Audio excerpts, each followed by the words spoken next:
cyclists cycling up to the summit.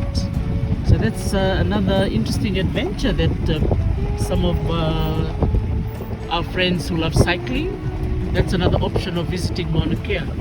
You can cycle up. There was a lady we saw about an hour ago. She's closer to the summit now, and there's another one who's just starting the climb. But rather than being in a car, they chose to cycle. So amazing, yeah? Amazing. It's a lot of fitness and grit, courage. Must have been in his bucket list to cycle up the mountain during the holiday of July the 5th. Yeah, July the 5th. So you can see, for those of you who take biology, you can see some plants, and those who take botany, there's also little tufts of trees and grass.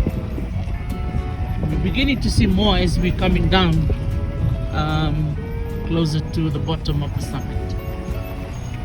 Very much, like the ones you can find in the desert.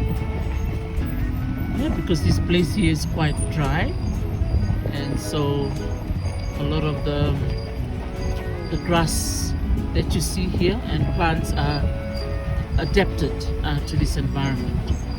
So what a beautiful day of learning about rocks and plants and the atmosphere, learning about astronomy, learning about the roles of astrology, sorry, not astrology, the astronomy, yeah? Yeah. And learning about, the stars and the galaxies, yeah? So maybe we should, while he's driving, keep focusing on the road, Mr. Viridilo. What did you learn today from our visit to Mauna Kea? What I learned today, Dr. T, was a book that I bought when I was teaching at Hamilton Fraser in New Zealand, in Waikato. I gave this book, it's like 200 pages. I gave it to Leo, our son. And in that book has got all the different planets, the galaxies, and all the minute details of astronomy. Yeah.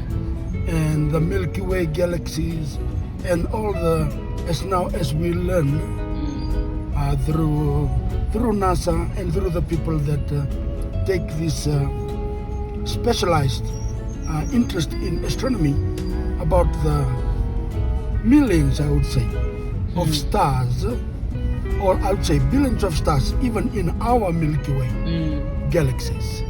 And there are millions, I would say billions of other galaxies, eh? So having reached the summit and look at those huge, giant sub-millimeter telescopes, I would really love, Dr. T, if we can get in touch with our friend who works with one of those telescopes, for us to come together with Leo and Merwarita, so that we can spend a day going into one of those domes and probably looking at those telescopes. And I think, to me, that's the lesson I learned today. That through reading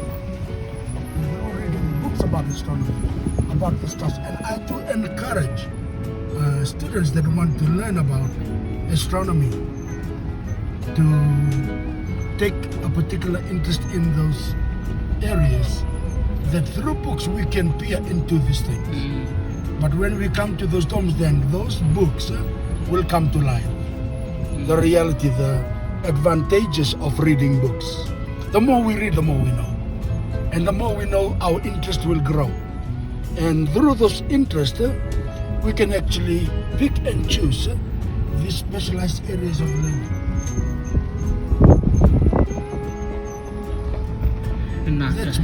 Thank you. That's my sub-millimeter take today. Okay. Sub-millimeter. Sayawa. So millimeter may namos, yeah?